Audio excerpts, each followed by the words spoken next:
Good evening, ladies and gentlemen, and welcome to the Monday night edition of the Real Chat Daddy Show. I am your host, Chat Daddy. Glad to be here with you guys on a wonderful Monday evening. It is Monday, December 14th, 2020.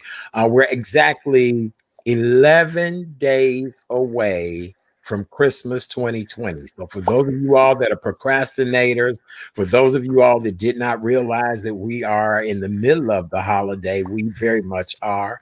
My co host tonight is a gentleman who's been here with us many times before. He is now Dr. Philip Montgomery, noted mental health expert. He's here to hang out with us tonight. We have a big show headed up this evening for everybody. Good evening, Doctor. How are you? Doesn't that sound great? Doesn't that It sound really does. I love hearing it. It's definitely earned, but boy, it feels good when I hear other people say it. Well, yes. Congratulations, Dr. Thank you. Philip Montgomery. Very proud of you. Glad to have you here with us this evening. Tonight's show is dedicated to health awareness.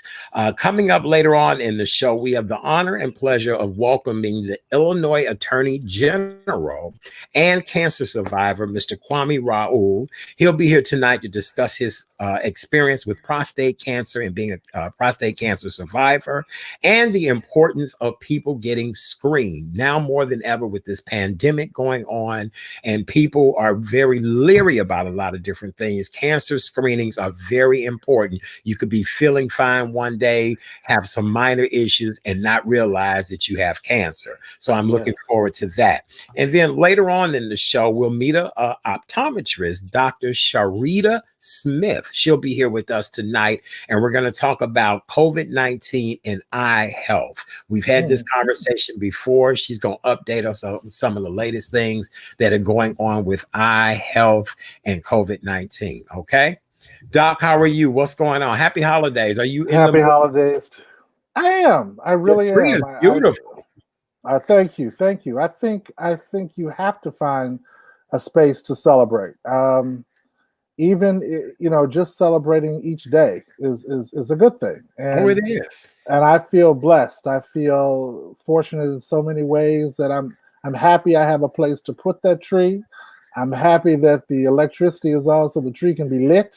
And I'm happy that I was able to put one thing under the tree for me. So it's a very nice Thanksgiving or Christmas. And I think that we have to appreciate the fact that unfortunately a lot of people are not here anymore. And they were here at the beginning of the year. Yes. And for those of us who have been fortunate enough to not have had to deal with COVID or have had any been touched by it in any way, that's a blessing. But now, with the way it is out there in the world, there are few of us who will be able to say we don't know someone who contracted COVID-19.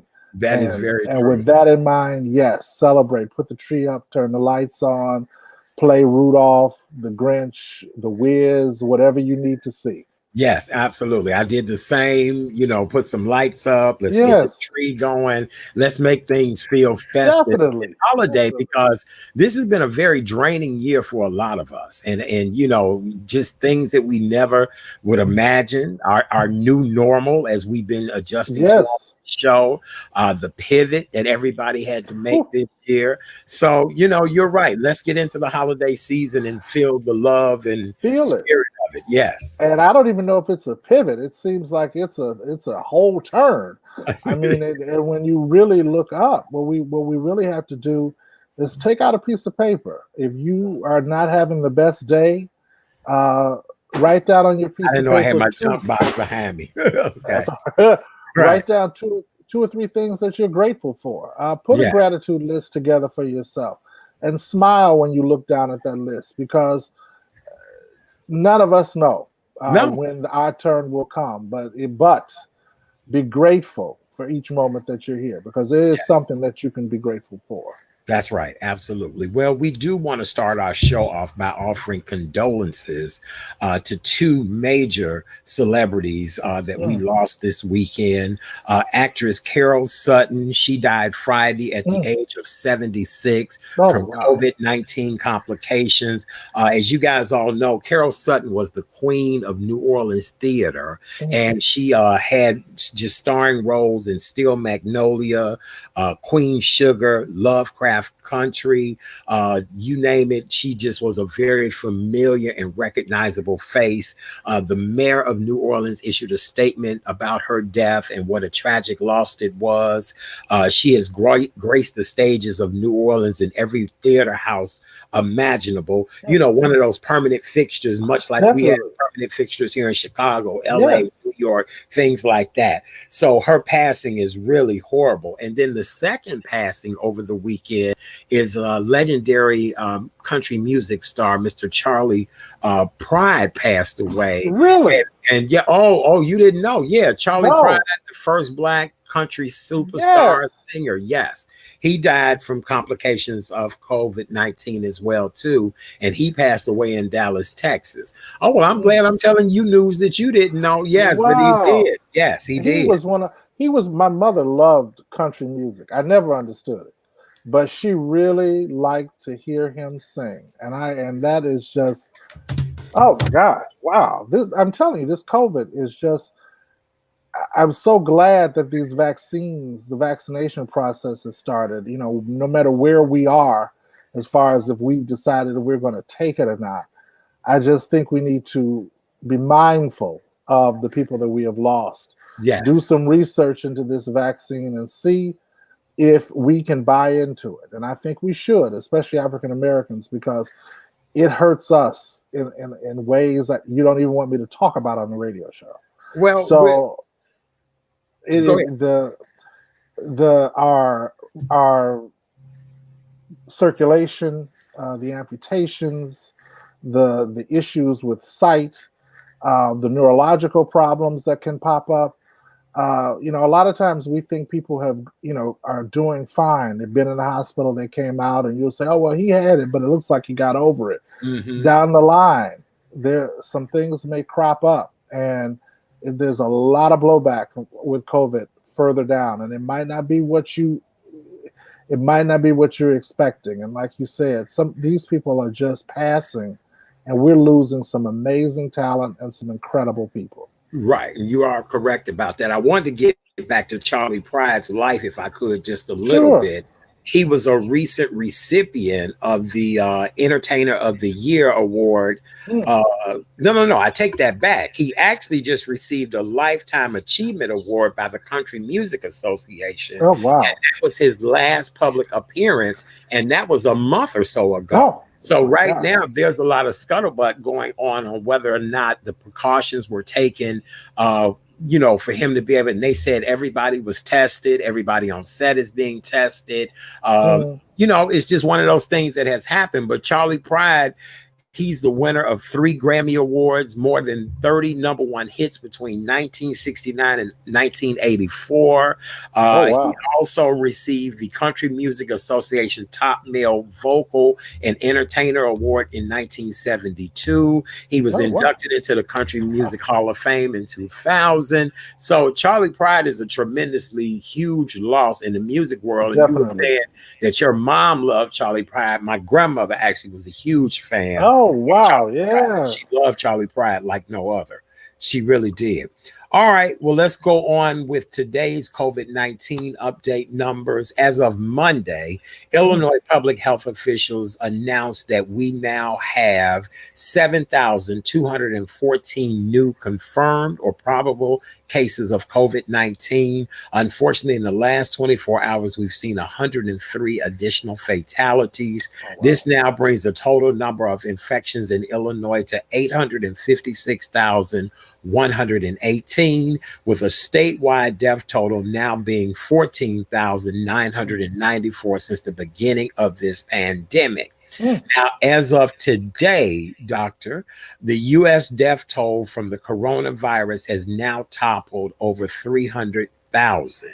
people. And so this is really bad and super bad, because Yes. when you really look at how this all breaks down, we have lost more people, or more people have been infected with, well, no, more deaths from COVID than major things that have happened in Oh history. yeah. The number of people who have died from COVID is bigger than the population of St. Louis or Pittsburgh. So go figure with that. Oh boy.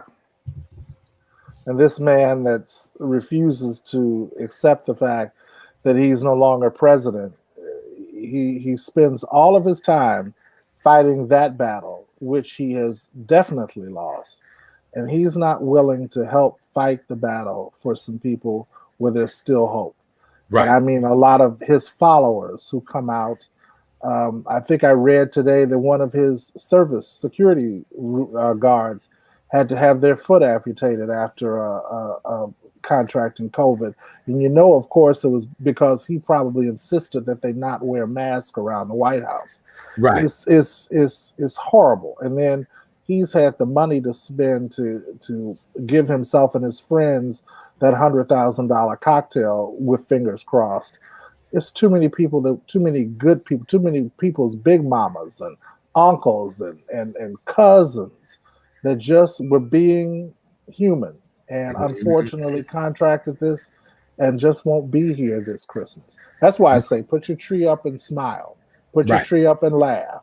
Yes, yes. Well, believe it or not, this tragedy is on the scale of Hurricane Katrina, but it would have Mhm. to happen every day for 5.5 months. That's the number of people that we've lost to this COVID virus. Same way it equals to 9/11 attack every day for more than 100 days. So this is very serious. Now, today we saw the first person in the United States to receive the vaccination. Shout Yay. out to Sandra Lindsay. She's a critical Yes. care nurse at a Queens hospital. She became the first recipient of the vaccination in the nation. And this is according to Governor of New York, Andrew Cuomo. And so, Philip, you and I were talking earlier today, and you said you would have no problem going and getting the vaccination. No, I wouldn't. I'm still on the edge about the vaccination. So what's making you so gun ho to go get the vaccination? Well, I don't talk about it a lot, but my morning job, I have a lot of opportunity to deal with people who are in critical situations, and they're dealing with complex. They had complex issues before, but then throwing COVID on top of it, and the outcome for many of those is just not great.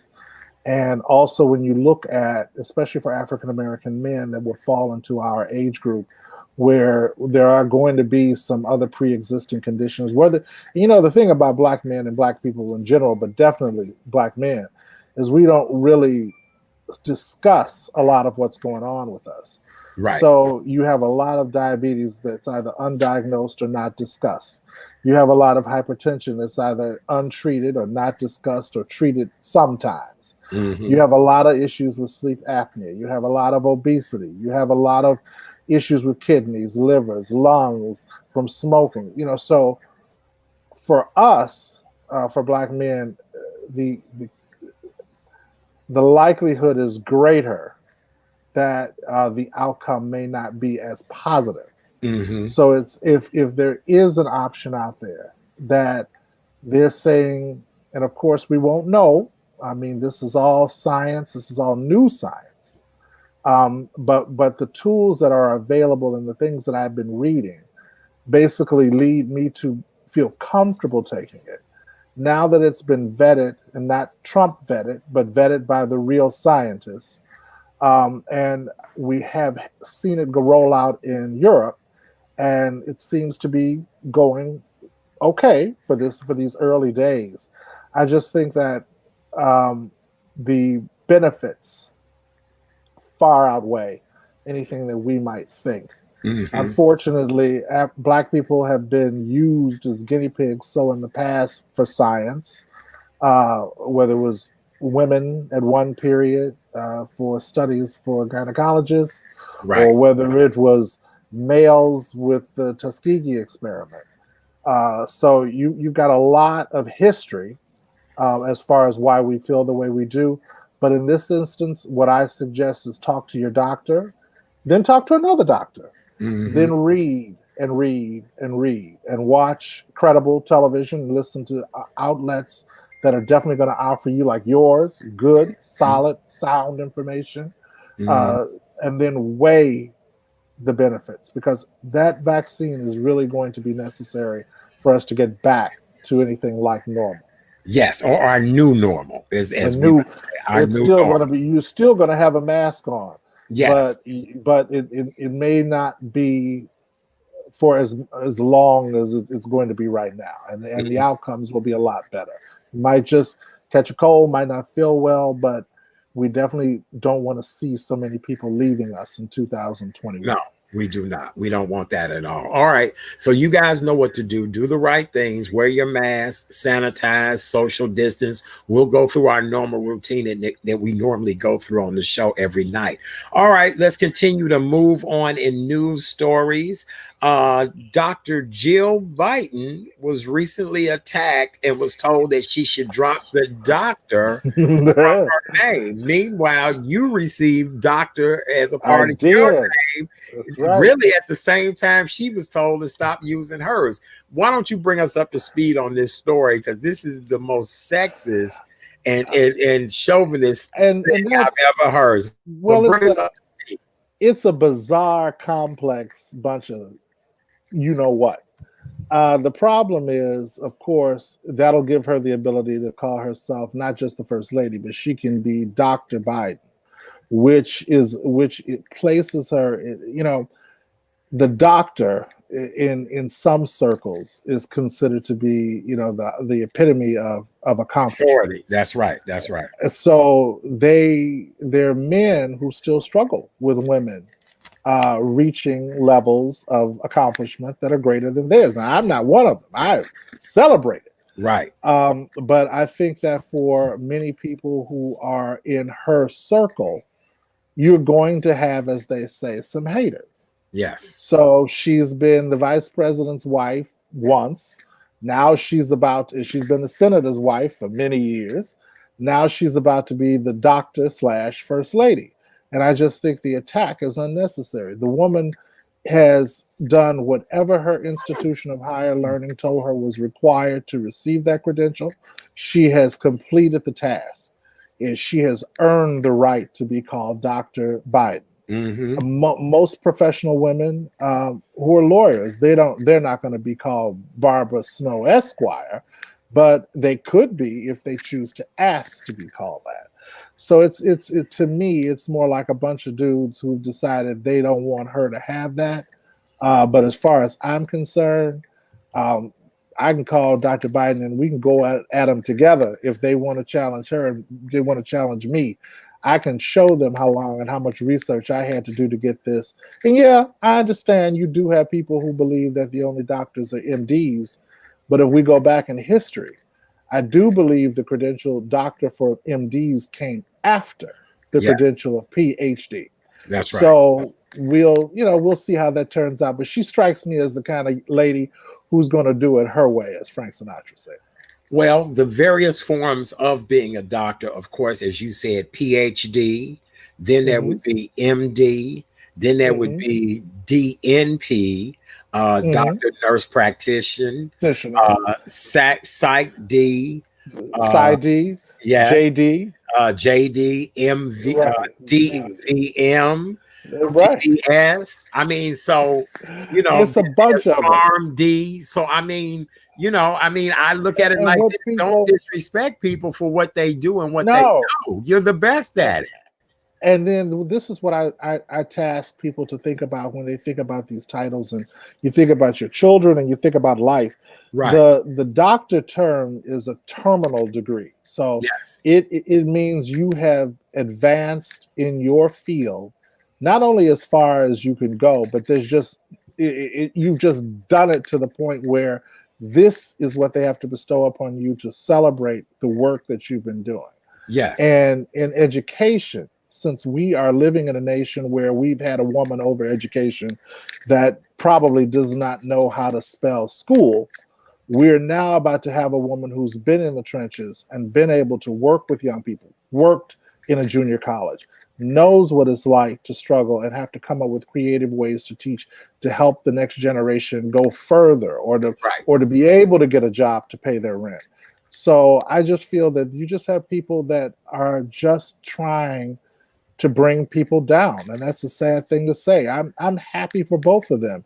Some people criticize him because of his age and going into that role. Right now, we need somebody who knows how to talk to, as my grandmother used to say, all different types. That's right. And he strikes me as a person that can handle it. Yes. We need a woman like her who knows that part of what she's going to have to be is not just the first lady, but she's going to have to offer some wisdom, some sage wisdom from her experience. So that's why it's perfectly fine for her to be Dr. Joe Biden. Yes, it is. And I'm with her 100%. Definitely. I know more women who are doctors than I do men.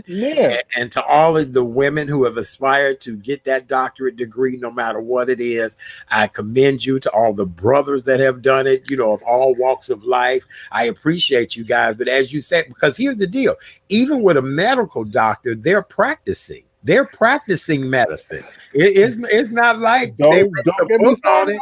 Right? It's not like they wrote the book on it. They're practicing medicine. You know what I'm saying? They are practicing from the day they start until the day they stop. Yes. There is no guarantee when you walk in an MD's office that everything is going to go exactly the way it's supposed to. That's right. I'm sure there have been instances where MDs have said, and people in the waiting room have heard, oops.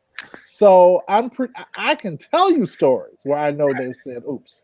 Yeah. So to me, it's like, that just because they're an MD does not make them perfect.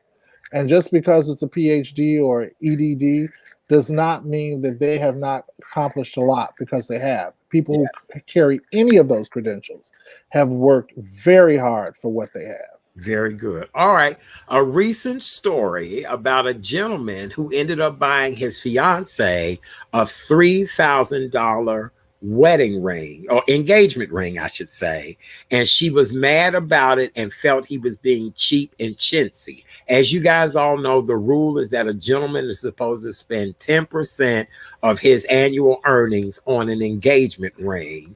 And so when the chick got the ring, even though it was to the specifications of what she wanted, the cut, the everything, he only spent 3 G's on the ring, and she's very upset about it.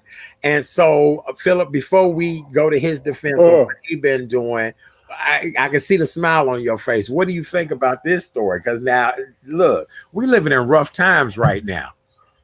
One, for anyone to ask a person to marry them during a pandemic and take on the responsibility of another person's life, because traditionally that's what's happening. Right. I think that's the person that should be on that gratitude list that I spoke of earlier. And if they took that band around a Tiparillo and put it on the finger for the while, that's great, because the love is what you really want. Right. But we all know those women and men where this is how they define themselves.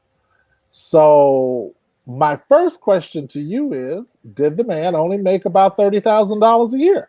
No, he made more than that. He made upwards of almost 6 figures. But due to this pandemic, he has been taking care of at least 3 to 4 different relatives, people that had COVID and have not gotten back on their feet, people who lost their job in his family. So he is taking care of 4 different family members right now, paying rent, groceries, helping with medical expense, anything that these family members need. This is what he has been doing to help his family. And so, I don't know. Well, I struggle only because, to me, that shows that there wasn't a level of understanding before the ring was purchased. Right. Because the couple should be, that evenly yoked thing is really important. And if something is as superficial as an engagement ring, which over the course of a long life will probably be changed once or twice before the end, I'm struggling with what sort of relationship is really there. I mean, from a professional standpoint, they both need to seek counseling. It's sad. It's really sad. Yeah, All right. Well, yeah. we hope that situation and dynamic works out for that couple. I hope so too. Last but not least, we have some great news for the fans of Dolores Van Cartier. All right. Dolores Van Cartier is on her way back to Sister Act 3. Disney has announced that our girl Whoopi Goldberg will be playing her iconic role.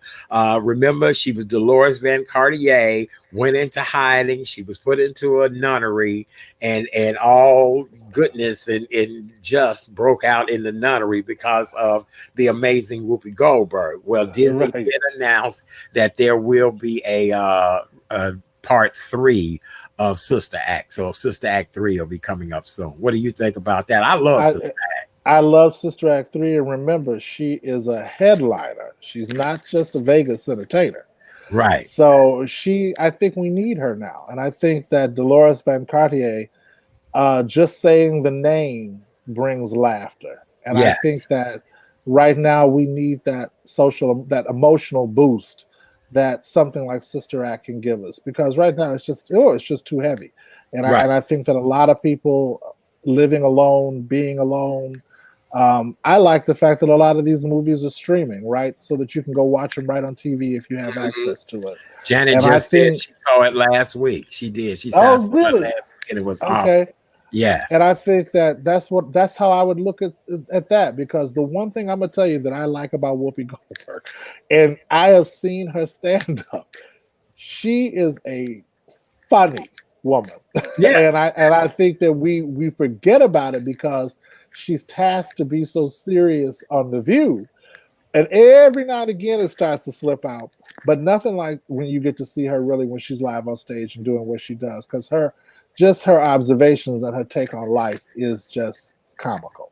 Yes, well, Whoopi's a fellow Scorpio, and I just love her. I love her stance on some of the political things that she often comments about. Whoopi reminds me of that aunt that knows everything. She is well versed.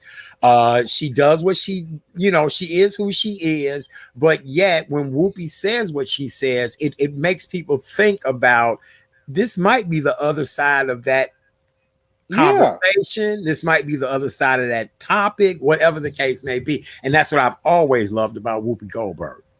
And I think with her, and I'm not the biggest fan of the daytime show she's on, but what I like about her is when I hear it come out of her mouth, it's unfiltered. And I enjoy it because I'm sure they're all crossing their fingers on that network praying that she doesn't go back to the days when she was a young girl. Right. But she has a way of telling you so that you wake up. I mean, she's trying to share with you her experiences over her life and just the way things look. But sometimes she has to say it in a way that people are ready to receive it. I love her. So yes, I'm going to definitely make that something I'm going to watch. And we've got to remind ourselves, she is an EGOT winner. She's won an Oscar, Grammy, Tony. I mean, she's done it all. A Grammy, an Oscar, and a Tony. So I mean, she is amazing. She really, really is. All right. And she took Sister Act, and I'm going to say it. She's got many talents, but she realized that this was a vehicle that transcended race, age, socioeconomic levels, because it touched people in a place where they needed to be touched. It touched them in their hearts. It touched them in their funny bone, and it left them not feeling like they needed to explain why they went to see it. And just an amazing vehicle for bringing humanity around to people. And I'm glad to hear it. Me too. Well, be on the lookout. Sister Act 3 is in production now. We don't know when it'll be released, but we are very excited about that.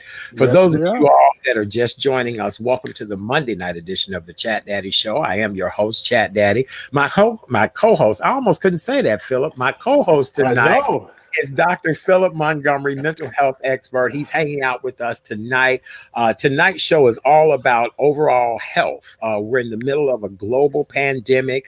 We're losing so many people to COVID-19, and we just want everybody to be aware of just other things that could go on with the body. And our next guest tonight, he is joining us. Last week was actually Cancer Awareness Week, Cancer Screening Week, I should say. But because his schedule was so busy, I begged and pleaded, and I said, "Can you guys get this man on the show with me Monday night? We need to talk to him. We need to find out what we need to know. We want everybody healthy. We want everybody safe this holiday season." Our next guest tonight, ladies and gentlemen, is the 42nd Attorney General of the state of Illinois. He's been in that position since 2019.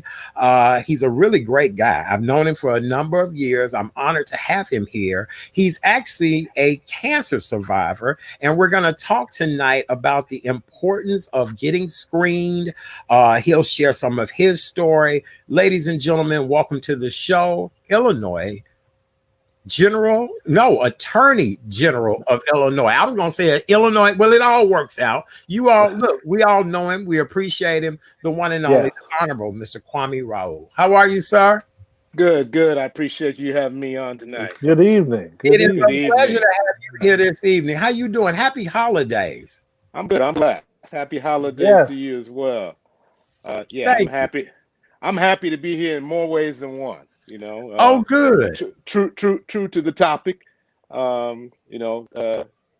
This month or next month will mark 5 years since I was diagnosed with prostate cancer. So I am happy to be here in more ways than one. As you mentioned, I'm the Attorney General. I was elected on November 6th of 2018, and that was the 14th anniversary of me being appointed to the state Senate when Barack Obama went to the U.S. Senate to the date, November 6th. And it was the 15th anniversary of my father's death from prostate cancer. And it was the same disease that took his father and my mother's father. So on both the maternal and paternal side, as well as from my father directly, I got warnings.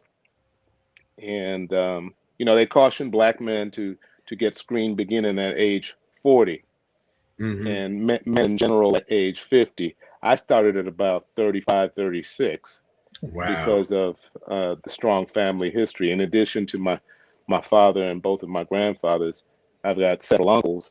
They weren't taken by prostate cancer, but who had been diagnosed with prostate cancer as well. So I had more than my share of family history to share with my doctors to suggest that I needed to start screening early and be consistent about my screening.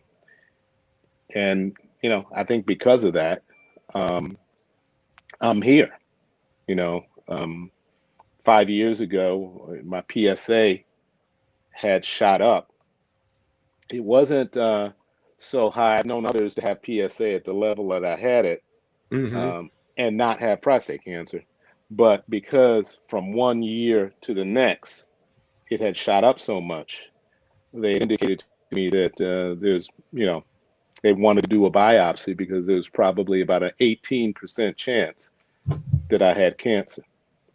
And I said, well, 18%, that means there's 82% chance that you wouldn't, that I didn't. I said, okay, let me get this biopsy done, and they're going to come back and tell me I don't have cancer. And I got the biopsy done on December 30th of 5 years ago, and on January 4th, I think it was my first, working day of 2016. I was state senator at the time. I was in my very first meeting of the year with a group advocacy group, and I looked at my cell phone. My cell phone started ringing, and I recognized the 312926 prefix. And I said, "Oh, that's a Northwestern Medical Center." Mm. And I said, "Excuse me, I think I need to take this phone call." And that's when I got the words that kind of hit me in the gut. Your biopsy came back positive for cancer. And that's not an easy call to receive by any means. Mm-hmm. But the follow-up conversation was, the conversation I started having with folks was like, well, you've been screening every year. The fact that you've been screening every year means that they probably caught it early. And when I started exploring my options, do I do seeds? Do I do radiation? Do I do proton therapy radiation, or do I have surgery? I opted to have surgery because I was convinced by the woman I was dating at the time, who's now my wife, who's a physician. Yeah. She said, you have an opportunity to get cancer out your body because it's probably contained to your prostate. With surgery, you have a chance to get it out of your body. And it wasn't an easy decision because there side effects to the surgery to present challenges for some time that you've got to deal with afterwards. Mm-hmm. Very, very humbling. Mm-hmm. Side effects that could lead to that could easily lead, and in many cases lead to depression amongst men.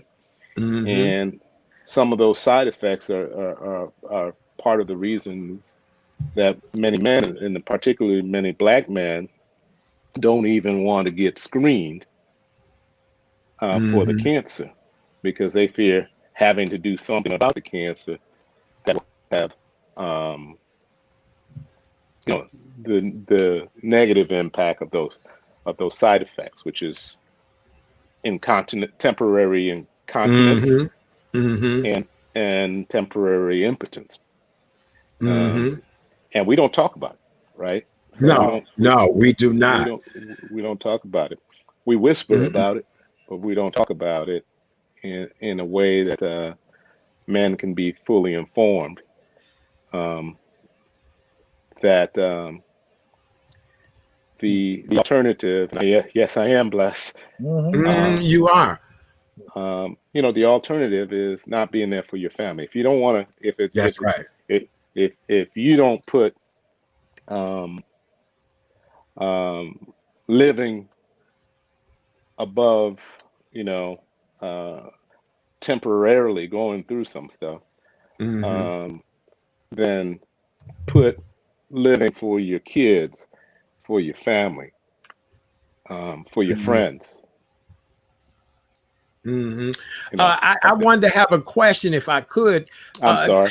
No. You're doing a great job, and we appreciate you being here tonight. And really, everything you're saying, I'm feeling it in my heart.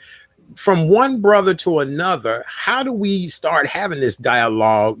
Black men, we really don't talk about our health the way we should. And then most men don't talk about our health the way we should. And you've touched on something from depression to impotence to incontinence issues. And these are just not things that we normally hear in the barbershop or just hanging out with our boys. How do we get this dialogue started? We gotta have the dialogue at all the places where we gather. So I'll use, for example, I think 2 days before I was having surgery, I play basketball a lot. Well, I used to before this pandemic. And the group of guys I play basketball with are predominantly African-American men. And so we gathered to play basketball. It was a regular pickup game. And one of the guys he had a different type of cancer. So he had steered me to a cancer support group. And so he gathered all the guys. He pulled me aside. He said, all right, if we pray for you, because it was the last time I was playing with them before my surgery. Right. And so they circled around me, and they prayed, and you know, which was really moving. And we used that opportunity just to. It took us, a good 20 minutes before we started playing, because we just started having the conversation. How did you know? What did you? What were you doing? When did you start? And so, so those of us who have been through the experience have to talk about it. Initially, my wife was like, "Well, why are you talking about it so much?" Well, at the time, it was therapeutic for me. Oh, right, yeah, right. Yes, it is. Talk about it. Yes. Why I continue to talk about it is because I realize it could save lives. And if we get over these inhibitions, if we get over the embarrassment, if we get over the fear, it could save our lives. And these aren't easy conversations to have. No.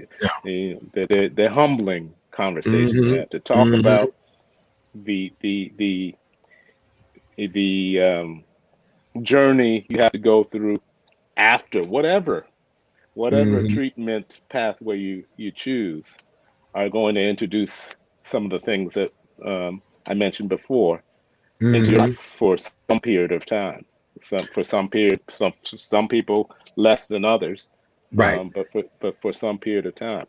And if you're not willing to talk about it, I think what the healthcare system is learning to do better is to deal with the mental health aspect of having gone through treatment.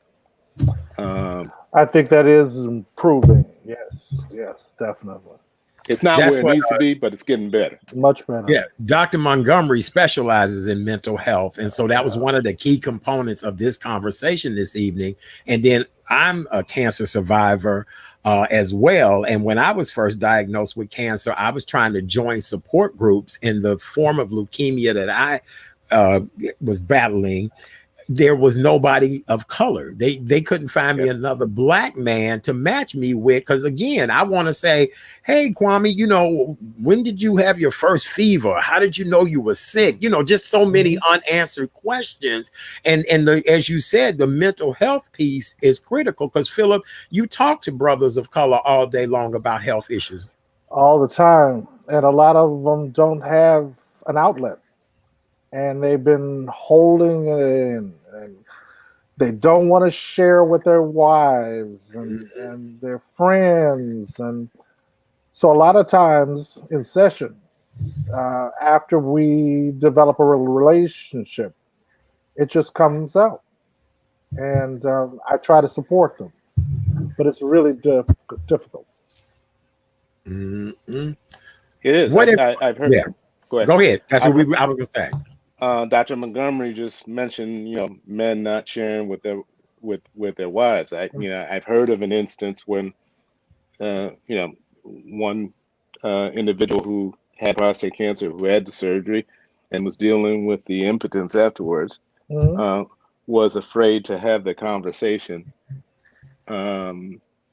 with his partner, with his wife afterwards, and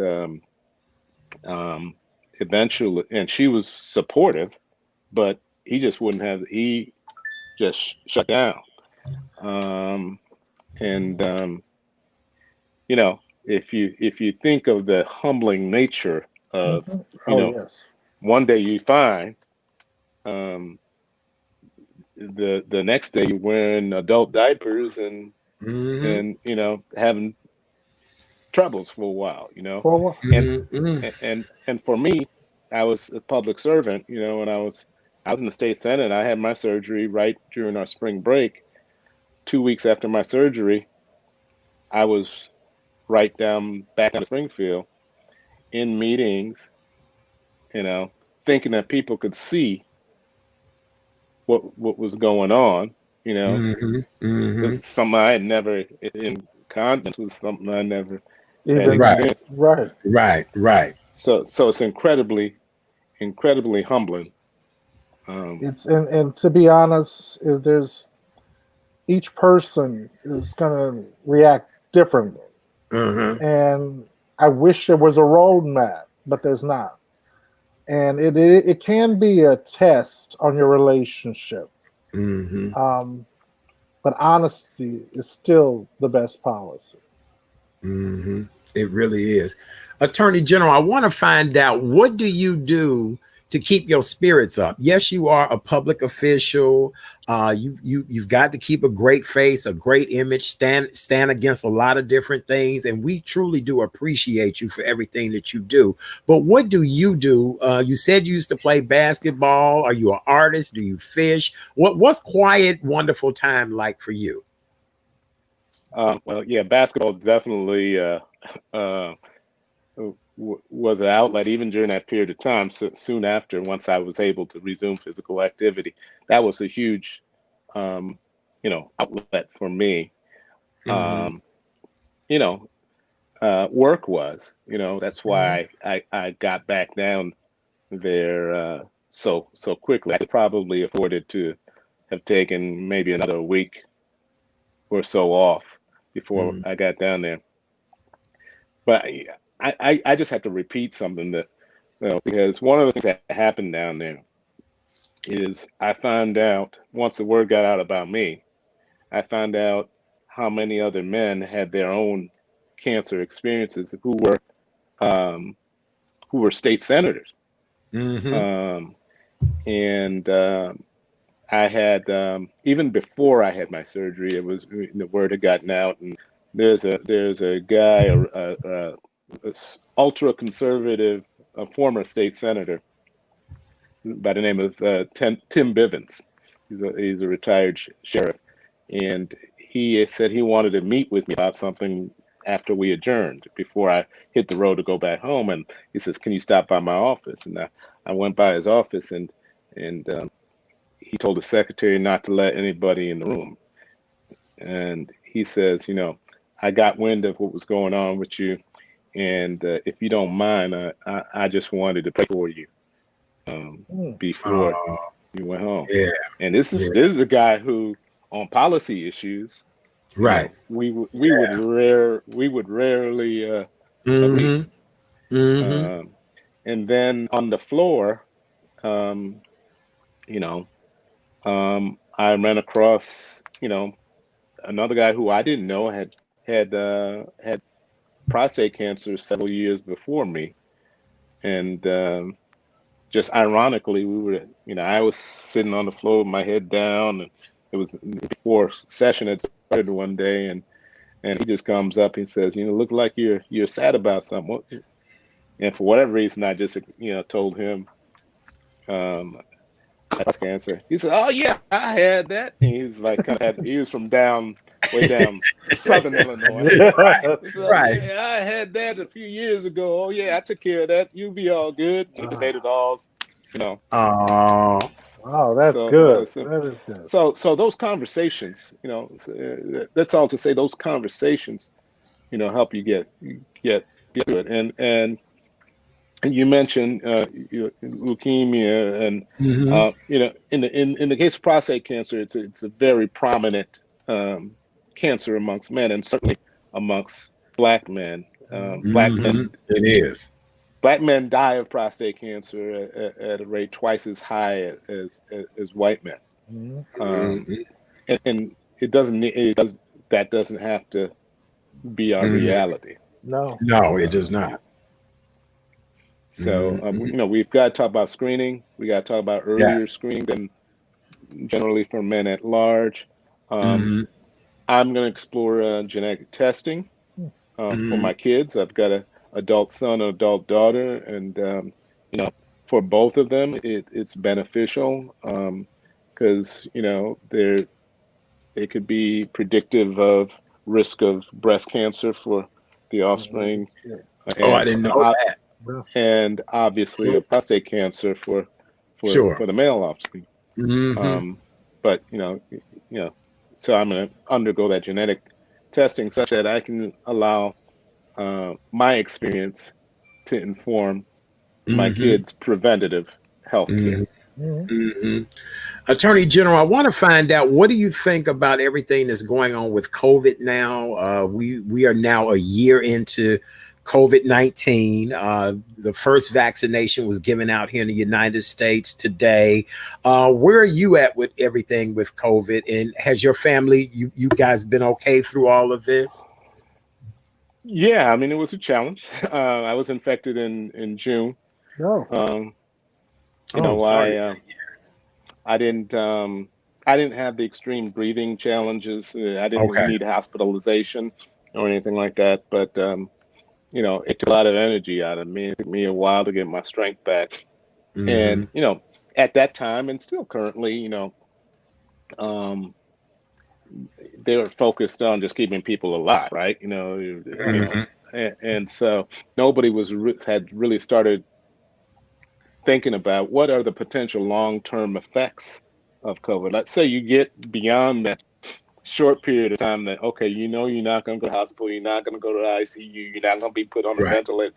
But what else is COVID potentially doing to you that you may find out 6 months from now, a year from now? And Same thing I said. so I started doing a battery, of tests once, medical providers were open for you to be able to do so. Mm-hmm. You know, echocardiogram Okay. and various tests to make sure that I didn't have any other long-term side effects. But one of the things I should say, because in my capacity as Attorney General, I've defended a lot of the governor's mitigation actions. We've been all over the state defending lawsuits, I trying know. to scale back the governor's mitigation actions. And because of the news of the vaccine, people are beginning to let their guard down. Mm-hmm. Notwithstanding the fact this is the worst time, To do it. this is the worst period in terms of infection level, in Yep. terms of death rate that we've Yep. experienced thus far. Back in March or April, when we were totally shut down and we were okay with it because we were scared, we don't have the same level of fear that we had back then right now, but right now is worse than it was Back then. back then. Mm-hmm. Mm-hmm. And so there's going to be a few months before the vaccines get out, broadly distributed, and naturally we've got to deal with this issue of people, particularly Black people, Mm-hmm. being fearful of vaccine. I sat in on a call today with some of the representatives of pharmaceutical companies who are engaged in producing the vaccines, as well as some of the health professionals, the Black health professionals that have been part of the process, including the head of Meharry Mm-hmm. Medical College, and it was a really informative call, which I wish I could just blast to every Black household in the Mm-hmm. nation, to know the Black health professionals, because yeah, we have cause to be skeptical based on Pass. history in Yes. this country. So That's it's right. important to know the all of the details that have gone into scrutinizing these vaccines, and some of the Black health professionals who have been engaged to make sure that it is safe, and it is something that should be distributed within our community. Mm-hmm. I understand people's fear, but if you don't Mm-hmm. have fear of that, then you might as well have fear of the annual flu shot, and you might as Yeah. well, Yeah. Yeah. Yeah. and all the Yeah. other vaccines that you've already Yes. um, Yeah. taken. That's true. Philip, you have another question for the Attorney General before we wrap up our interview with him tonight? No, I'm just glad that he touched on the COVID vaccine, Me because I too. do want to see Black men take it, because the other side is horrible. Yeah. And let me just suggest you know, I will revisit you. You know, one of the things that I took from today's call, it was one of these Zoom calls with folks from around the country, is that I want to reach back out to them and try to get some of their materials so to do exactly that. Try to figure out a way of conveying that same information that I was privy to today, Yes. because you know I was learning things today that I you know hadn't heard before about some of the people who were involved. Well, Attorney General, whatever campaign you do or whatever you come up and create, please include us two gentlemen in that. Include my platform in that, because we do want to get the word out. We'll never go back to the normal that we all was accustomed to. We're now in a new normal, and we've got to get back out here in the world. People need to get back to work, and we need to get our economy stronger, and just all of this. So whatever efforts that you do, my platform is always here for you. And here are two Black men that will definitely help you to get the word out. So whatever it is that you create, please keep us posted about it for sure. I appreciate that. I will do. Will do. Mm-hmm. So what do you want us to do about getting screened? I have this here on the website of where people can go. It is cancerscreenweek.org. I think that site is still up because I went there today. It'll give you all the pertinent information you guys need about getting screened. And here's the deal. Even if you don't have insurance, do not let that be a factor of why you will not go and get a screening. Am I correct about that? That's correct. That's correct. You know, it can be life-saving, and it was for me. I love it. I really do. I'm so glad that you are doing well. Did you have to change your diet much at all? You've always been very lean and fighting machine. So did you have to give some of them good items that you used to love eating up? You know, I need to give them up again. You know, actually, the one thing that I did do for a period of time that year was I had given up. I had given up meat. I was still eating fish, and my leafy food intake was up much higher than it is right now, which I need to get back up. My alcohol intake was probably less than it is right now. I need to get back to some of the practices that I embraced when I was scared for my life, you know, because I did get quite lean, and I can afford to lose about 10 pounds right now. Oh, that's all right. You've always been of just a great personality, always of good spirits whenever I see you, and it's just an honor to know you, and then to just know that you're now out here advocating for people to be checked for cancer, especially Black men. I think that's a very noble cause. It really is, and we appreciate you. It shows the human side. Matter of fact, you've got several comments that people just appreciate you. Was saying thank you so much for your candor and authenticity. Let's see who else. Booker T say glad he voted for you. See there? There you go. And then Pam said great topic tonight. So you did an outstanding job with us this evening. Do you want to leave us with a holiday message? Anything you want to say to everybody to close out the holiday in this year? Well, you know, what everybody could give me for Christmas is, you know, staying safe, you know, just for a commitment to staying safe, taking the precautions just for another few months. Let's get through this period of time. You know, this is unfortunately the worst period of time. My wife is an anesthesiologist. She's one of those frontline workers who's had to intubate patients who have had to go on ventilators. So she's in the hospital, at least 5 days a week, sometimes more. And so, if not for your own family's behalf, on my family's behalf, please take the precautions, because the hospitals are beginning to fill up and get overburdened. We don't want to experience, what some of the other states, like what New York was experiencing in the spring. No. Mm-hmm. People saying this is the equivalent to a master class tonight. They are enjoying this. Thank you so much. We appreciate you guys' feedback. We really do. Well, Attorney General, I just want to say thank you so much for taking time out of your busy schedule. It's an honor and a pleasure to have had you here this evening. Anytime you need this platform, please feel free to reach out, and we'll do whatever we can to help. Continue good health to you. Everybody's saying that Christmas tree is dope. Did you put that tree up? That tree, look, your backdrop is just amazing. My stepson put the Christmas tree up, and he's a student at Morehouse. All right. Oh, nice. And unfortunately, he doesn't want to be a Kappa man like me, so he was upset that I initially put a Kappa cane up on the tree. That was the first ornament that went up, but you had to take that down, though. Yeah.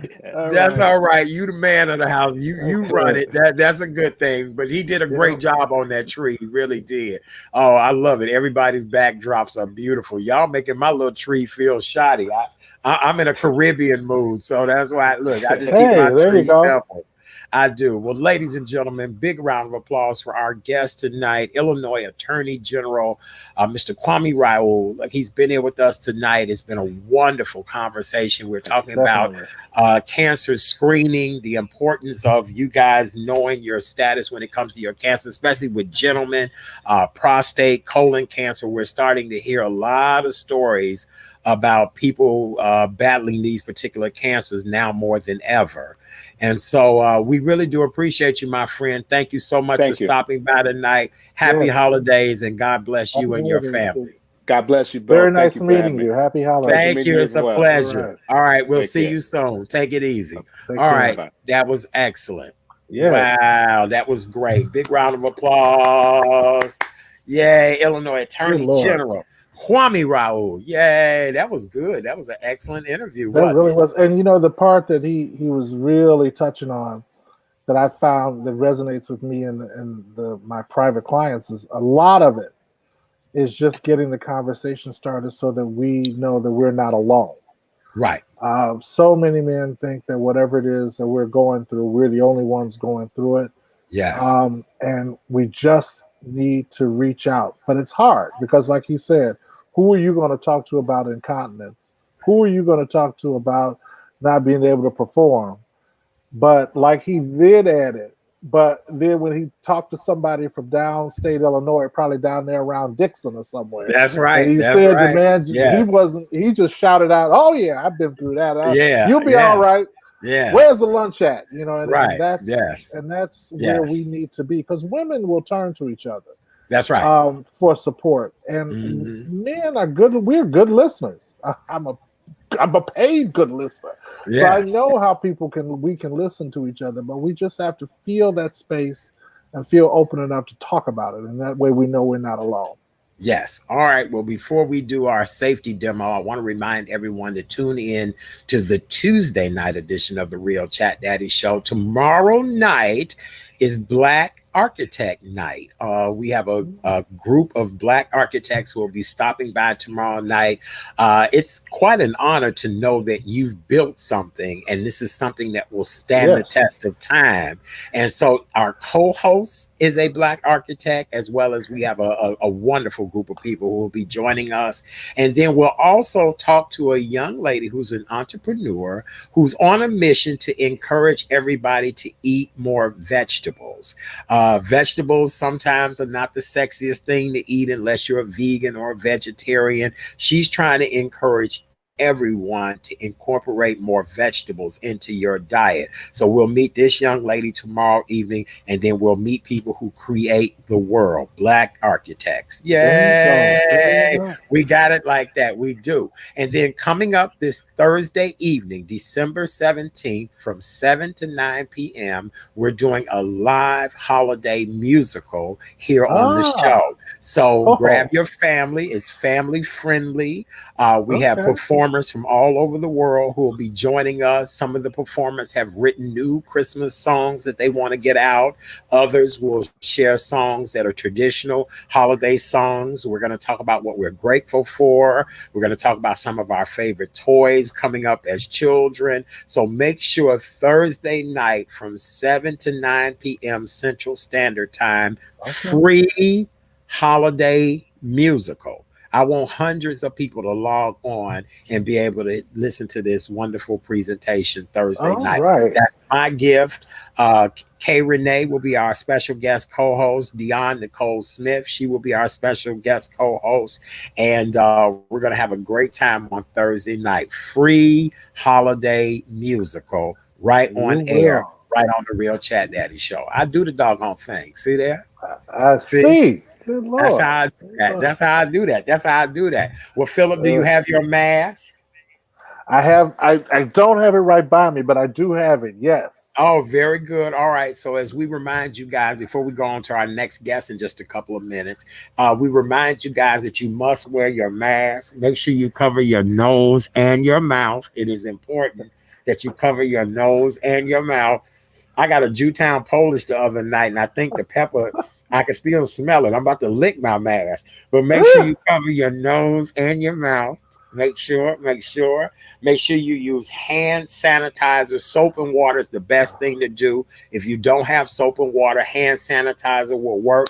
Put it in your hands. Make sure you clean under your nails, clean real Yes. great. Make sure your hands are dry. If you're a smoker, make sure all the alcohol is dried on your hands. You don't want to set yourself on fire. So fire. Social distance, fire. Social distance is most important.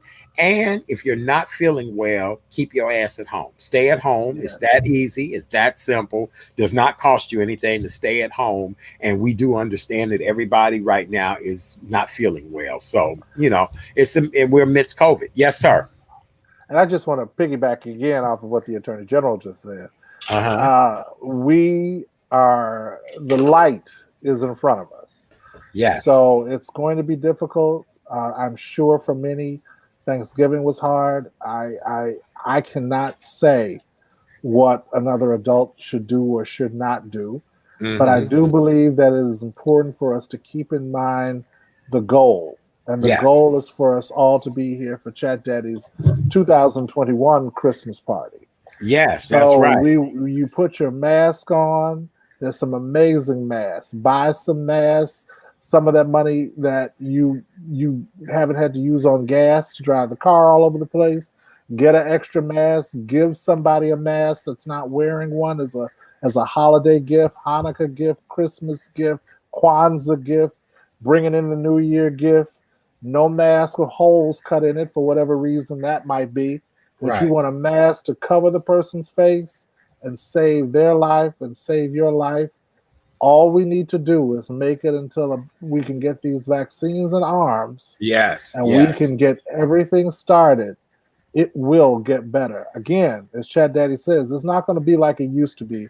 I don't know when it'll be that we feel comfortable going to an event with 500 people in a room. But we want to get to the place where we feel comfortable going around our families again. And let's just wear these masks, stay socially distant, wash your hands, wash your everything. And then next Christmas, we'll probably be able to get together a lot more than we were able to this year.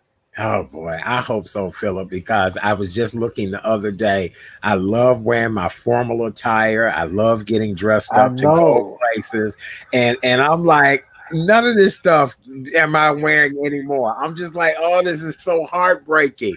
And it sounds horrible, but it's the truth. I got a tuxedo. Can't wear it because I don't have any place to go. And God knows if you invited me right now to a New Year's Eve thing, I'd have to watch it virtually. You wouldn't be going. You wouldn't be going. I figured that. I do. Oh, boy. All right. Well, with that being said, eye care is very important. During this global pandemic, a lot of people are not aware that you must protect and take care of your eyes. And so our next guest this evening, Oh, there she is. What a beautiful smile. I see her in the back room. She's here to talk to us tonight. She's an optometrist, and I wear All right. glasses. Philip, you wear glasses, I and she know. wear glasses. She do. And so we getting ready to get down to the nitty gritty of just taking care of our eyes and the importance of it. Ladies and Hey. gentlemen, welcome to the show. First time guest, and she's from Louisiana. So I'm gonna need to All ask right. her about some shrimp etouffee. I'm gonna need to find Some out about some gumbo. gumbo. All That's right. that. All I think she can handle all that. She has a beautiful smile. I can't wait till you guys Yeah. meet her. Ladies and gentlemen, please welcome to the show. First time guest, Dr. Charita Smith. Yay! Hey. Dr. Yay, how are you? Hey. Hello. Hello. Here. Thank you. Yes. Good. Can you hear us okay, doctor? Yes, I can. Can you All hear me right. as well? Very We good. can. If we can increase your volume just a little bit, if we can. Yeah, that would be perfect. Beautiful. Doctor, it is an honor and a pleasure to welcome you here tonight. Whenever someone's a first-time guest, we always allow you to tell us who you are, what everything is about you, and then we'll get into all the good stuff about taking care of our peepers. Go right ahead, doctor. Okay, yeah. So my name is Dr. Charita Smith, and I am an optometrist in Chicago, and I've been practicing for over 6 years. I love what I do. And yes, I am from Louisiana. I grew up there, born and raised, and I'm excited to be on the show. I do a lot of advocacy for eye health, nutrition, as well as just helping people. This is something that I'm passionate about, and I love what I do. As far as patients that I see a whole lot of demographics, different races, different ages. I see patients as young as 6 months and Wow. as old as 100 plus. Wow. Wow. My practice is located in the Water Tower downtown, inside of Macy's Okay. Water Tower, and I see a lot of international patients from Italy and France and Germany and Nigeria, Jamaica, Argentina, Saudi Arabia, Iran, Iraq. So All over. I get a chance to talk to a lot of people, different cultures, learn a lot as well, and I get to help people see better. So that's something that is my passion. Well, now, doctor, from me reading your information that was sent to me, the way I understand it, you were born to be an optometrist. Like who says that? I mean, and I think it's the coolest thing ever. But Yes. how did one believe they were born to be an optometrist? Well, I had, experience early on in high school. I went to a medical magnet high school that partnered with hospitals in the area as well as medical clinics. So that was kind of like my destination. So my freshman year in high school, we did learn the anatomy and physiology Oh wow. of the body. And then my second year was medical terminology. And then third year, I was able to actually go to a hospital and rotate in all the departments of the hospital, the emergency department. I was able to shadow doctors and actually see surgeries. I was able to, witness, a cesarean section, a baby being born, actually in the room, seeing the actual Wow. live. Also, vaginal birth. So I was able to see all these things that, exposed me to being a health professional. And then my last year in high school, I was able to do an internship at a medical clinic.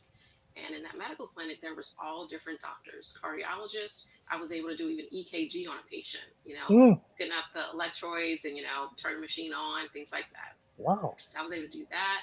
I was able to go to the OBGYN, I was able to, see actual surgeries, a podiatrist, actually remove things from the feet. So I had all this experience. And then the last experience with this medical clinic as my internship, I was able to get my first eye exam. Because even though I wear glasses, there's no need for me to wear glasses. I can see without glasses. I wear Oh. glasses for fashion. So that's what I do.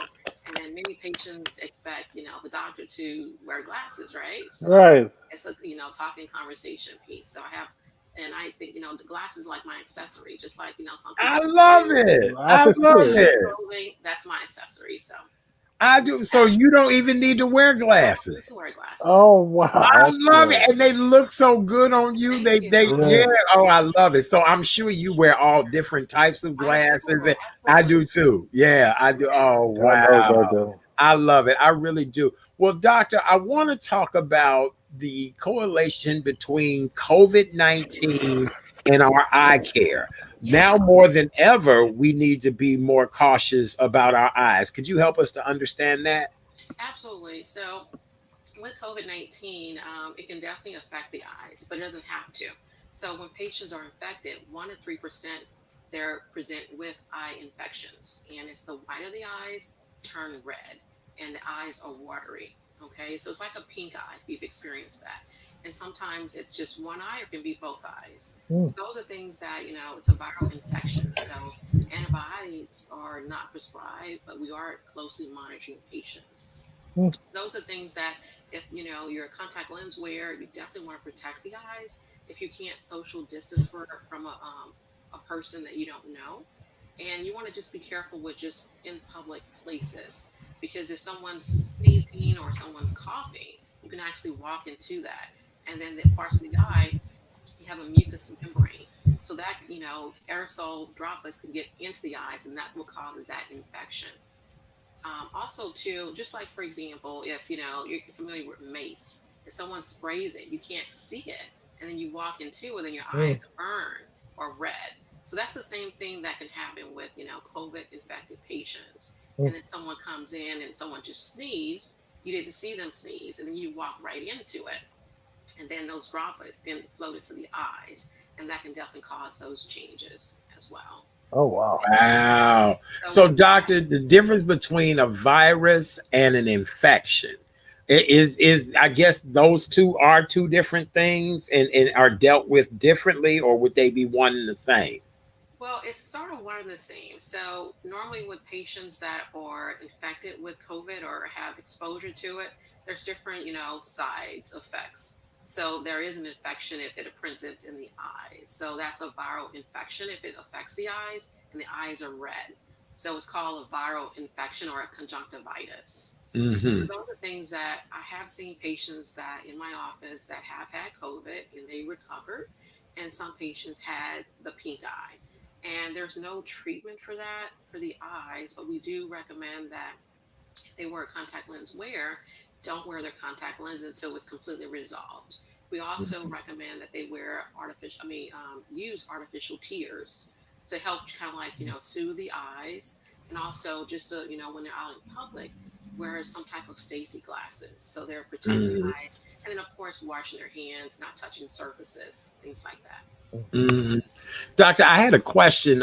Quite a few people were saying that they've developed styes recently. Yeah. I've had a sty from time to time, and so what in the hell? Where do they come from, Doc? They must come from a swamp somewhere in Louisiana. So Somewhere down there in the Not swamps, Doc. quite, not don't Where, say quite. where that. do these styes come from? Well, with wearing the mask, we've seen a lot of patients that's coming in the office that have size they don't normally have. And what happens is when you have the mask, if you're have a cloth mask, you want to make sure you're cleaning the mask as well, because if once you're breathing and then the heat from your breath goes up to the eyes, and of course with glasses and wearing the mask, your glasses can fog up. So those are things that we are seeing a lot of the size. So Mm, in the eyes, you have on your lower lids are oil glands, and upper lids you have oil glands. So when you have a sty, it's like a big pimple on the eye, which means that mm, the oil builds up, it blocks that gland from producing those tears, and that can cause a sty, and that can be painful and also can be red as well. So those are things that you want to make sure that if you're wearing makeup for women, mascara, eyeliner, you're cleaning your eyelids and lashes every day. You can clean it with your facial cleanser if that's something you normally do, or you can do a mild baby shampoo so that it doesn't burn the eyes, and that's important. And also for males, you want to make sure that you're cleaning your eyelids and lashes, not just using a towel to clean your face. You want to make sure you use soap and water to lather it up, because anything that has oil glands, that can definitely clog up just like your skin. You have some people may have oily skin and they have to constantly clean their skin. So those are things that you want to constantly clean your eyes as well. And that's going to definitely reduce the amount of any styes that build up. Now, if you have a sty, the way you normally, get rid of it, you want to use a warm compress. Right. That's a warm towel. However, the towel doesn't stay hot as long. So what I recommend for patients, you want to use like a hot potato, not to eat it, but you want to just put it in the microwave, get it hot enough so that it keeps that heat, and you wrap a towel around it, and then you can put it on your eyes. Make sure that it's not too hot, but make sure it's still comfortable for you, and that can reduce that sty, and then eventually it'll go away. Nice. And then you can put some sour cream, butter, and salt on it later. And you got dinner, child. You got dinner. Look, God. Right? Yes, I was gonna ask you what type of potato, but hell, it doesn't make a difference. I love that advice. Waste not, want not. That's right. Dr. Phillip, do you have a question for our eye doctor tonight? Well, it's funny you're on here because I need to get my eyes examined. Okay, wonderful. I see you're wearing glasses. Yes. Yes. So I've made the appointment 2 or 3 times now, but I just can't bring myself to sit that close to someone during this period of COVID. Okay. So tell me about what would my experience be like in your office if I came in to get my eyes examined during this? That's a good question. The precautions that you take for COVID. Absolutely. Now. I'm glad you asked that question. So we're very safe. So when you come in, you don't touch anything. So we ask you questions if you've been traveling, exposed to anyone that has COVID, have you been diagnosed with COVID, and what are the results of that. So that's the first thing we do. The second thing, we take your temperature, okay, to make sure that the temperature is fine and there's no fever. The next step is we take you in. Of course, you should wear a mask, of course. And if you need to wash your hands before you get started, you do that. Also, we clean all the instruments with Clorox to make sure we sanitize everything. And then we bring you into our pre-testing area. And we clean the seats, and also we make sure that you're comfortable. We clean in front of you so you know that we actually did it instead of just telling you that. And then we, proceed to do the testing for pre-testing, checking your eye pressures. We're checking your color vision, make sure there's any deficiencies or any blindness. And then we check your depth perception. So that's the first step of the exam. And then, the next step is, you're brought into the exam room. And of course, everything is cleaned thoroughly as well. And then I wear a double mask. Okay. So I have my K95 mask. Okay. I have my safety glasses. Okay. All right. And then also I have a shield. I'm gonna pretend like I'm the eye doctor now. Wait. I'm finna look. I'm getting ready to get like her. Look, I can play dress up too. Right. Wow. Yeah, so I do that, and I make sure that the patients are safe. Okay. And then I, stay my 6 feet, and all the instruments have a shield in front as well. So I have a shield, I'm wearing a shield, and then the instruments have a shield. So there's a space in between. Okay. Also, too, I measure your oxygen. Okay. And oxygen is important because oxygen tells me more information than thermometer temperature, because not everyone's going to have a temperature if there's any problems. But oxygen tells me how your lungs are functioning. If there's anything that's, associated with asymptomatic symptoms that could be associated with COVID and you're not aware of it. So that's what I normally do. So that's an extra step that I do. And then we proceed to do the exam. And as I do the exam, I explain everything's going to happen. I clean all the instruments in front of the patients, and I make sure that you understand everything. And answer any questions that the patient may have. And then, and also too, with scheduling patients, we schedule patients a good time so that no one's overlapping. And you're the only person in. And then, once you're done and you're finished, then the next person is scheduled. Okay. Wow. Beautiful. And we haven't had any problems. Everyone's been safe. And yeah. Good. That's good. Wow. Okay. Doctor, we do have a question. The question is, do we need to wear safety glasses until COVID-19 is over? Well, I recommend if that's something you feel comfortable with, if you especially wearing, contact lenses, you want to have something over the eyes if you're traveling in public and things like that. Now, if you're wearing glasses, then that's your safety because your eyes are protected. There's something over the eyes. So, for example, if someone's traveling for work and they're sitting on an aisle, and then people are passing them getting to their seats, that's something that I do recommend to, even if you're wearing contact lenses, you wear safety glasses so that if someone's talking or passing you by on the plane, your eyes are protected because those small little things can definitely make a huge difference that not Mhm. everyone really thinks about. No. Yep. Yep. Nope. Very true. Okay, Very, I see very you're wearing true. your glasses. Yeah. Yeah. Thank you, darling. Thank you, darling. Thank you. Thank you. Thank you. Uh, Doc, if I'm gonna have to wear them, they've got to be very avant-garde and chic. I Sure.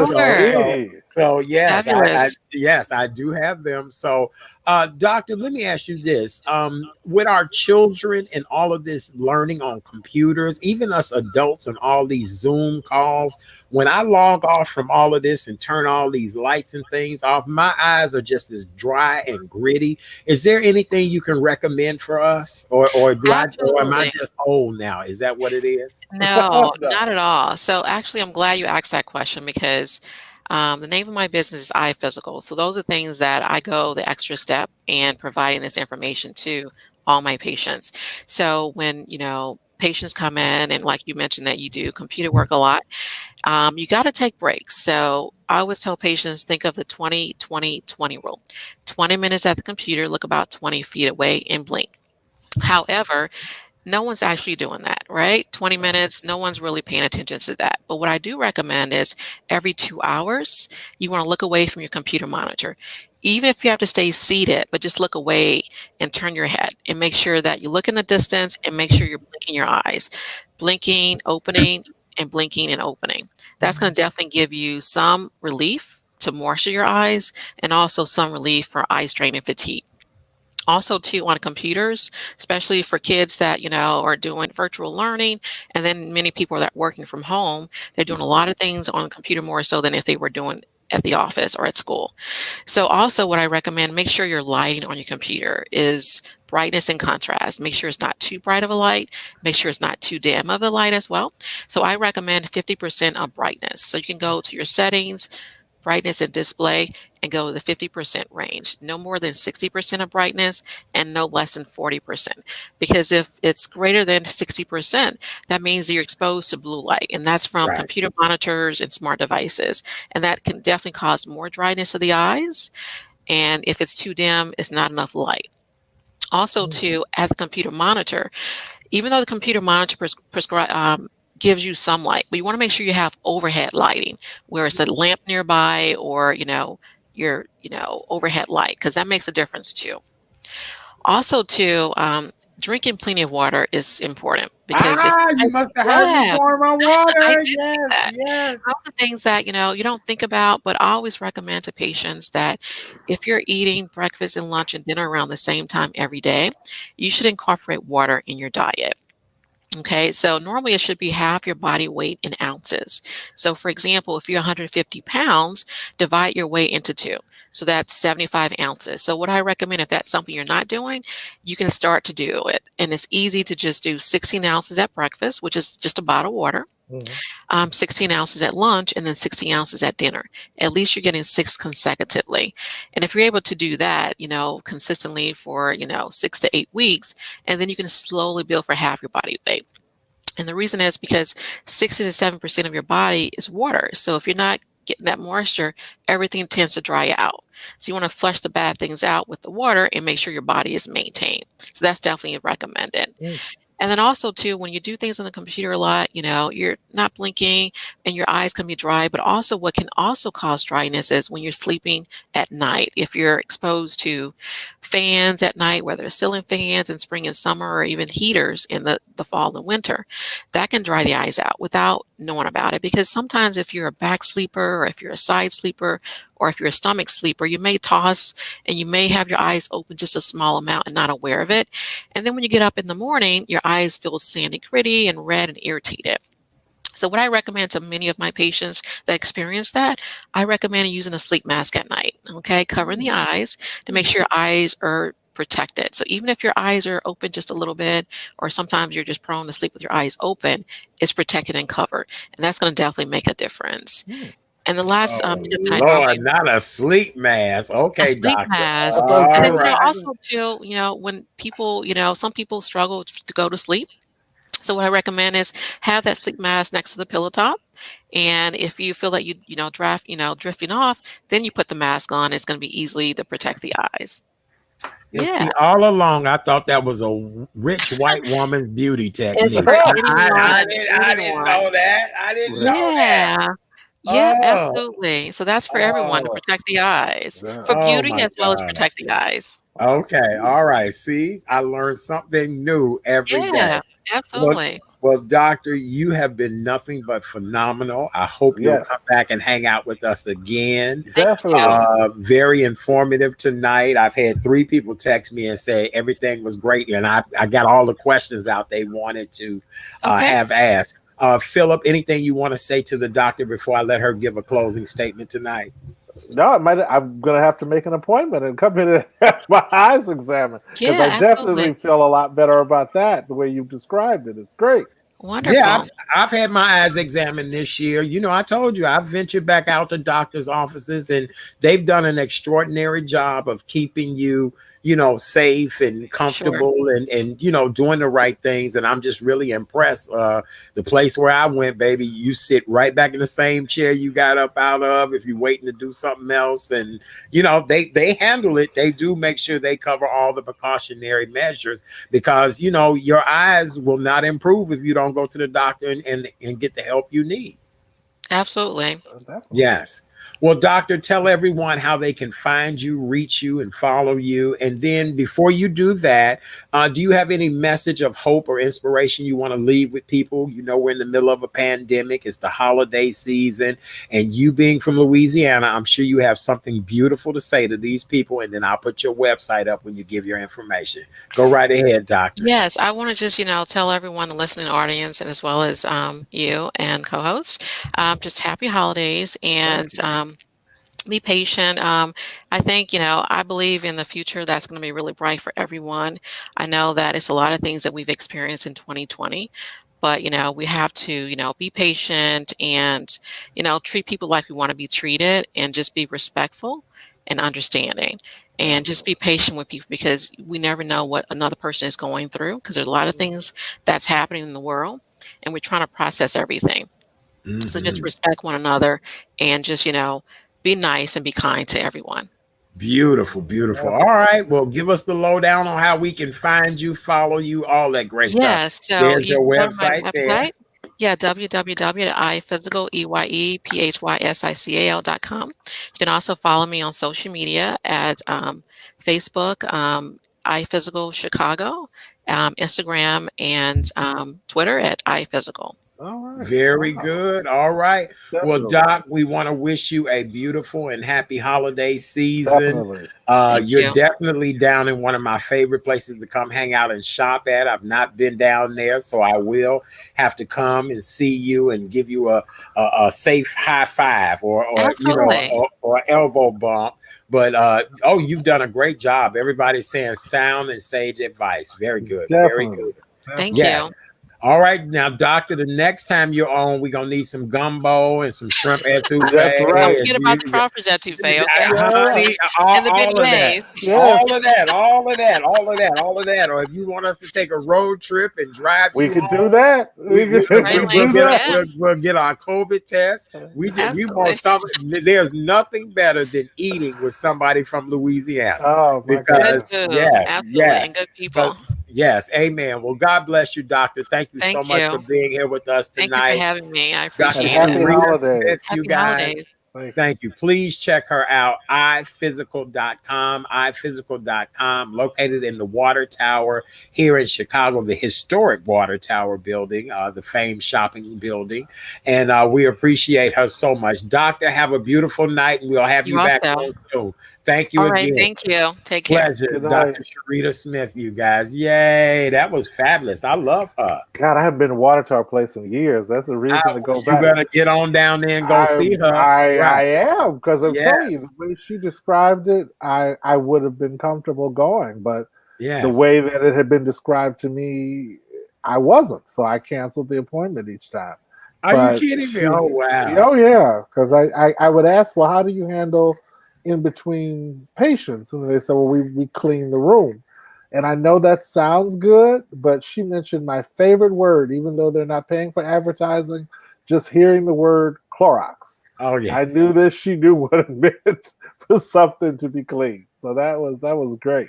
Yes, it was. Yeah, she did an outstanding job. First time guest on the show. Yes. Great job. We'll have to have her back. Hey, you guys, don't forget that I'm raising money for the Salvation Army. I have a Red Kettle campaign that's going on with the Salvation Army. If you guys text Chat Daddy, ChatDaddy, to 51555, you'll get a link. It'll show you how you can contribute to the Salvation Army Help Rescue Christmas campaign. Help Rescue Christmas campaign with the Salvation Army. If you want to do it the old-fashioned way, you can always go online at salarmychicago.org/Chat Daddy, and there you'll be able to make a donation as well too. Christmas is only 11 days away, Philip. Oh yes. My God, can you believe it? This will be a low-key Christmas, you know. It will be, but again, put your gratitude list out there, everybody, and write down a couple of things that you're grateful for. Yes. And celebrate them clear into the new year, because as the doctor said, the other doctor, we are looking at 2021, and be patient. Yes. It will get better. This has been a year on many levels that I don't even have words for. No. But fortunately, we are in transition. We will have a new person at the helm of the country, and hopefully there will be some calm that can return. Yes, yes. And just normalcy, not the normal we know, but just some new normalcy. Yes. Just some new normalcy, and not as many tweets. Yes. Oh Lord, how do you run the world via Twitter? I don't get that. I figure when he's in the bathroom, so that tells you how often he goes in there. That's when he's doing all his best work. Lord have mercy. Well, Dr. Montgomery, is there anything else you want to say to these people? This will probably be the last time we see you before Christmas. So do you want to extend a Christmas message to our audience tonight? As I'm going to piggyback off of the young lady that was on before, just be kind to each other, and definitely reach out to family, call them, Zoom with them, send them a Christmas card, send them a holiday greeting. If you can, help Chat Daddy celebrate with the Salvation Army, donate to the Red Kettle, make the lives of some other people happy also. There's just been a lot of suffering and a lot of struggling in 2020. So whatever you can do to help another person and help yourself, please try to do it. Mm-hmm. Happy holidays, Dr. Phillip. Thank you. Very good. All right. Well, don't forget this coming Thursday evening, 7 to 9 p.m., free, family-friendly holiday musical. I can't wait. It's going to be a hoot. We have some of the best performers ever, and they'll be joining us to spread holiday cheer on Thursday evening. I can't wait. I'm going to get dressed up and everything. Oh, I'm going to be... Well, I figured out how to put it on the TV now, so when you come very on, good. Yes, so you'll take up the whole living room. It'll be well, thank you. That's what I'm hoping. I'm hoping to be like this my Mariah Carey moment on Thursday night. You know what I'm saying? And for me, for technology, that was amazing. That was amazing. But I got it now. So yes.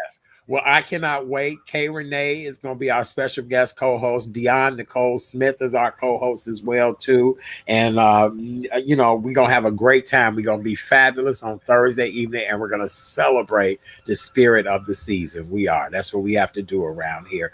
All right. I'm looking forward to it. Well, ladies and gentlemen, we're going to get out of here. Thank you guys for hanging out with us tonight. I need for you guys to do me a huge favor. Go over to YouTube, subscribe to The Real Chat Daddy Show. Just put in The Real Chat Daddy Show. It'll pop up. You'll see a red subscription button. Just hit that button. free, does not cost you anything. I really appreciate you guys for doing that. Same way with Facebook, The Real Chat Daddy Show. Go over there, like that page. If you want to know more information about yours truly, there's my website right there. Take a visit, go check it out. On behalf of my good friend, Dr. Philip Montgomery, Doctor, I like to hear that, my friend. I do. Thank you. I do. I do. You guys have a beautiful night. Stay safe. Don't forget tomorrow night, Black Architect Night. We're meeting some amazing Black architects. And then we also going to talk about the importance of eating your damn vegetables. How about that? Eat your veggies, baby. All right, Dr. Phillip, we'll talk to you later. Good night, everybody. Be safe. We love you guys. We're out. Happy holidays.